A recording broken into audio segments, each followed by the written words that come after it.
want to thank all of you very much for logging into this Zoom Toast to the Harvest. This is actually going to be a short Zoom. It's about 15 minutes long. I'm going to show you a few things. There's some big news about our stock offering, which oversubscribed quickly. I'm going to share that information with you. I'm going to walk through the cellar, and we're going to see what's happening in the cellar right now as the grapes are coming in and the wine is being made. And then what I'm going to do is I'm going to head up to the state tasting room, and we're going to do a toast together to this vintage. Now, here in this screen, you can see Will Hawkins is one of our very talented staff members. He is holding 3 clusters of Pinot Noir. And of course, this is what we really focus on. This is what people really value from winemakers in the Willamette Valley. And so that's how we're going to start this toast.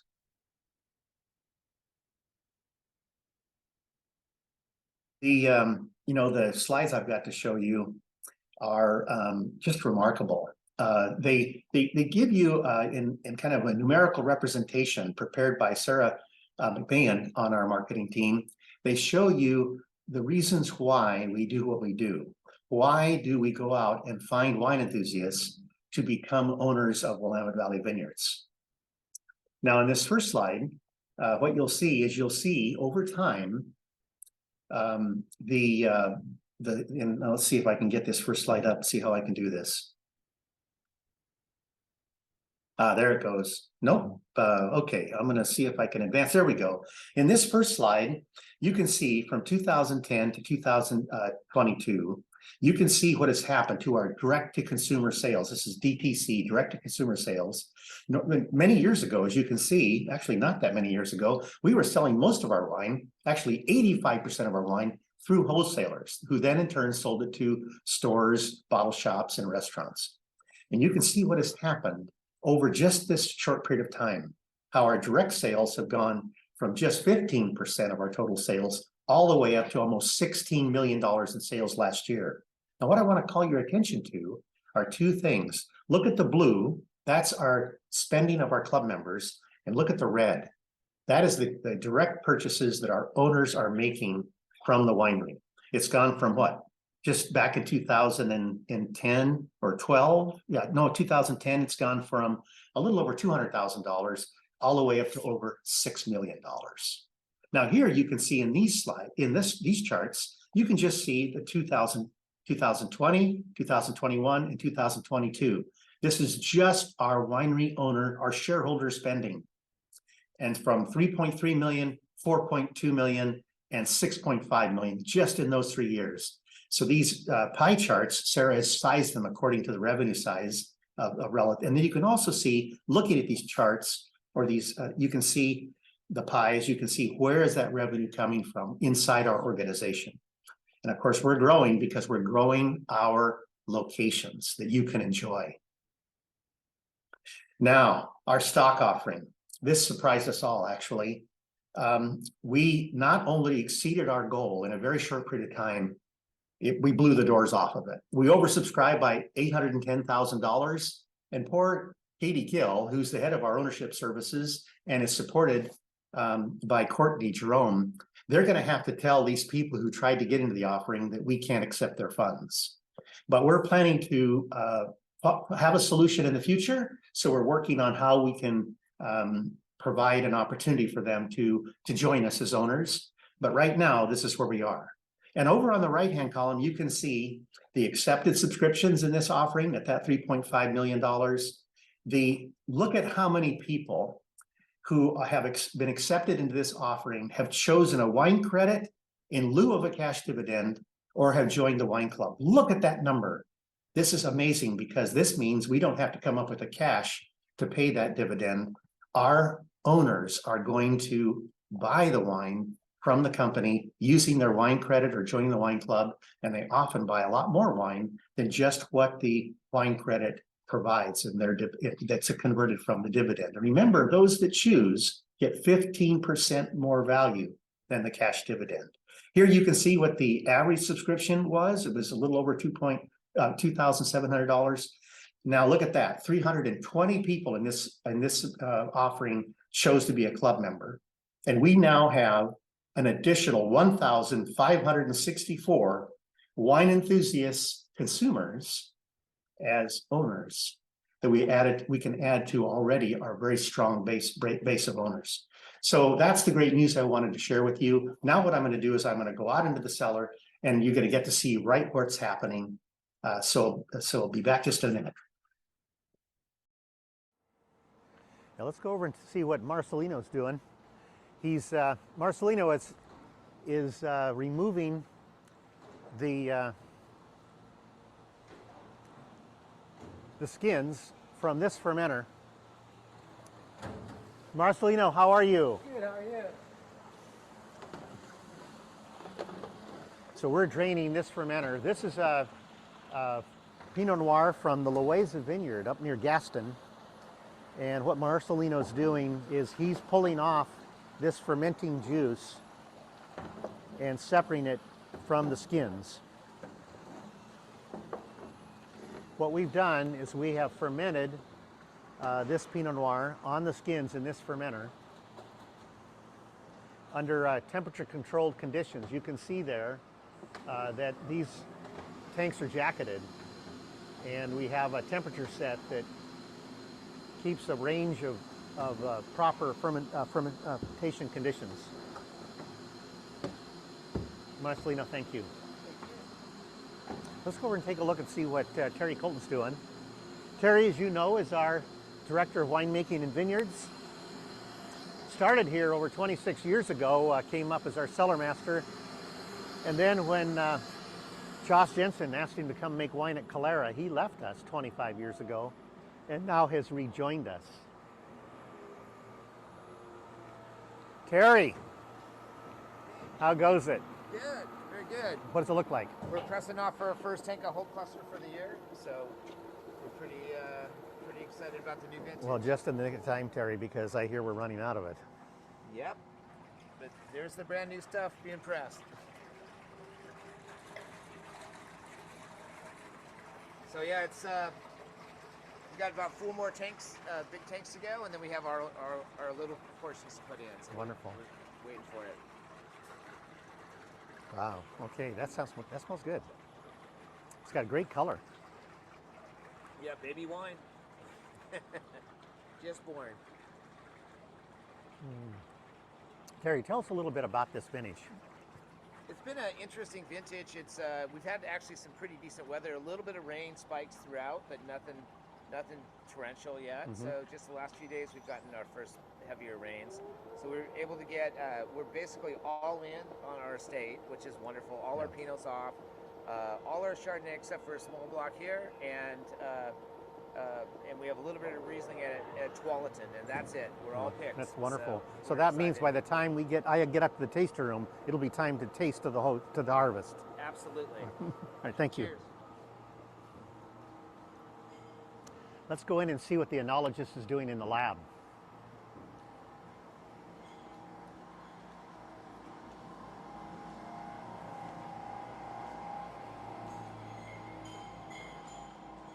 Believe it or not, we are still bottling, and that's because we're making so much wine now and we're selling so much wine that our bottling times actually went into the harvest. And so fortunately, we're just wrapping up with our bottling just as we get all the grapes into the cellar.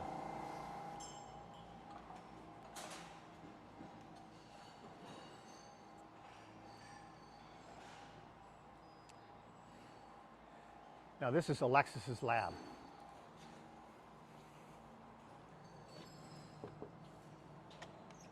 Alexis has a little bit of a cold, and so she's wearing a mask. Hi guys. Alexis, Hello. how are you? Now, I don't know how many of the viewers can see this, but as you can see, she's a graduate of Oregon State University. She studied fermentation science there. And so she's a great product, a wonderful product of Oregon State, which we're very much supportive of. It is totally true. So now, Alexis, tell us a little bit about what you're doing this harvest. Yeah, so during harvest, my main objective is to take all the juice that comes in via the grapes and run analysis on it. We use that analysis to monitor the fermentations, and after the fermentation when we do the malolactic fermentation as well. So right now, I am taking samples from our small tanks outside. Here's the juice that comes out of the grapes, and I'm actually putting them into a brand new toy we got there this year. This is our Speak Up. It runs all the enzymatics. So those are things like malic acid and glucose and fructose. So we take the sample, put it in here, and the technology does the rest of the work for us. It's a pretty expensive toy you've got there. It is. And it's just as simple as clicking a button and it runs the analysis for us. That is amazing. So the job really is awfully easy, wouldn't you say? Yeah. Actually, it's hard too, I know. But it's amazing how much technology is now brought into the lab. Yeah, it means that we can do 1,000 more cases a year and still, have 1 or 2 people running the lab. That's amazing. Well, thank you, Alexis. Yeah, of course. Enjoy. And go Beebs. Go Beebs. Now what we're passing some of these small fermenters. A lot of people don't realize that we make a lot of our Pinot Noir in these small 1-ton fermenters, which allows us to really get the most flavor out of them. There's a lot of work involved, a lot of manual labor involved, but we're making wine like a small winemaker would make the wine. We just have more of these fermenters. Let's go down and see what Alex is doing in the cellar, doing punch downs.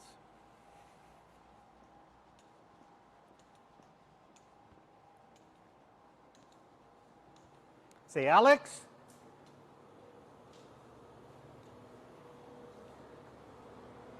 There he is.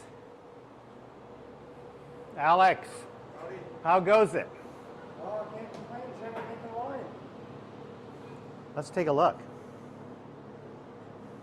What Alex is using is he's using a plunger, a stainless steel plunger, and the cap is formed by the process of fermentation makes CO2, and it lifts the skins of our Pinot Noir grapes up to the top of the fermenter.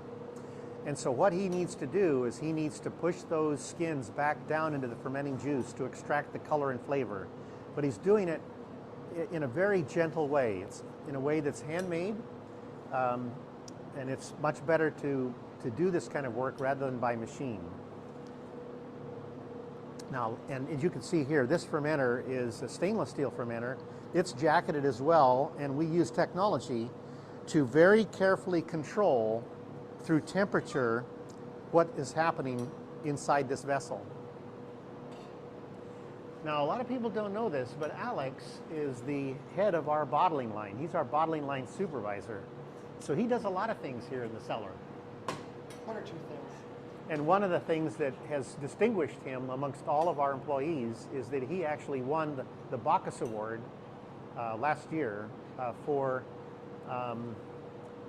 using his judgment in making sure we made the very best wines of the 2021 vintage. So Alex, thank you. My pleasure, Jim. Thank you. Now we're going to go past a really noisy fan, and that fan is to evacuate the CO2 that's formed from these fermentations in the cellar, so it's safe to be here. And we're going to go through the barrel cellar, and we're going to find Mark checking on a barrel, see what he's up to.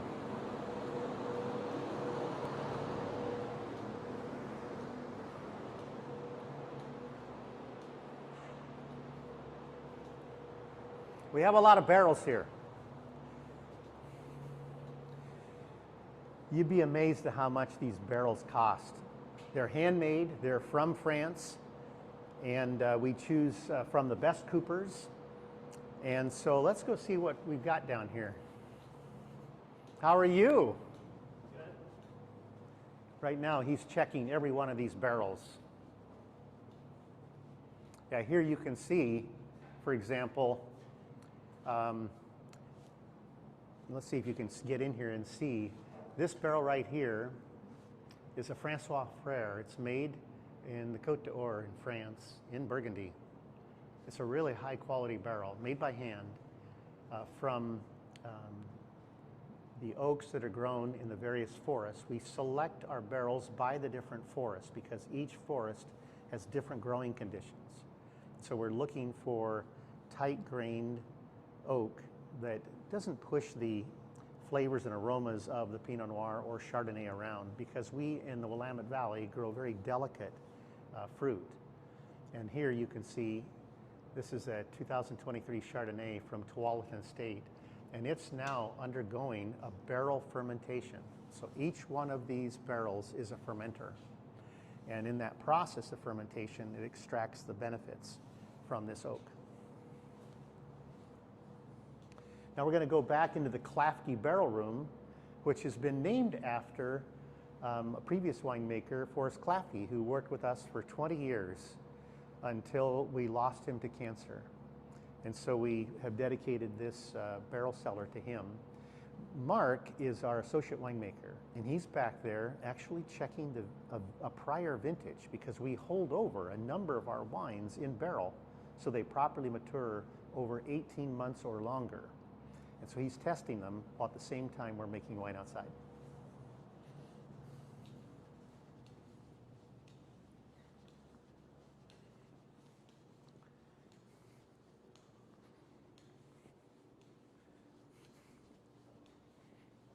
Mark? Hello. Hey, Mark. Good, very good. We're doing a kind of a toast to the harvest. All right, I'll drink to that. But I can see that we caught you checking Checking in on some 22s. 22 vintage. Yeah. So this is our self-rooted Pinot from Elton Vineyard, SVD, and just kind of making sure the quality's there. And we always want to check in on our 22 wines while the 23 vintage is going on. So now, so this is self-rooted. These are the vines that Betty and Dick planted many years ago, before we had rootstock here in the Willamette Valley. So what is that, what do you think of that? I think it's really pretty. It's got some really bright red cherry fruit, vibrant acidity. It's going to be a really nice wine. When do you think this will come out of barrel? This will come out of barrel most likely. We're hoping to give it a little extra time this year, so maybe February, March of next year. Wonderful, wonderful. Yeah. Well, hey, thank you for letting us stop you, and we're going to go upstairs into the estate tasting room, and we're going to do a toast to this vintage. Cheers, everybody. I could have your attention. Just came up from the cellar. A great report from our winemaking team. They got almost all of our food in the door.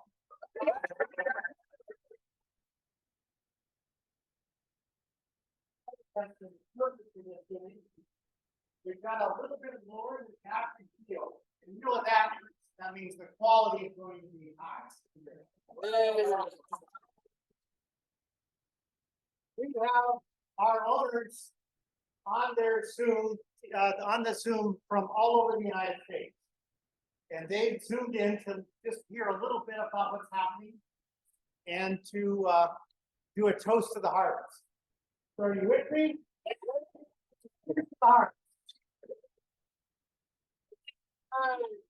Thank you all very much for joining us for this toast to the harvest. Thank you for all the support you've given us in this stock offering, telling your friends and your family, your neighbors. It really works. Oregon is on the march. Thank you very much.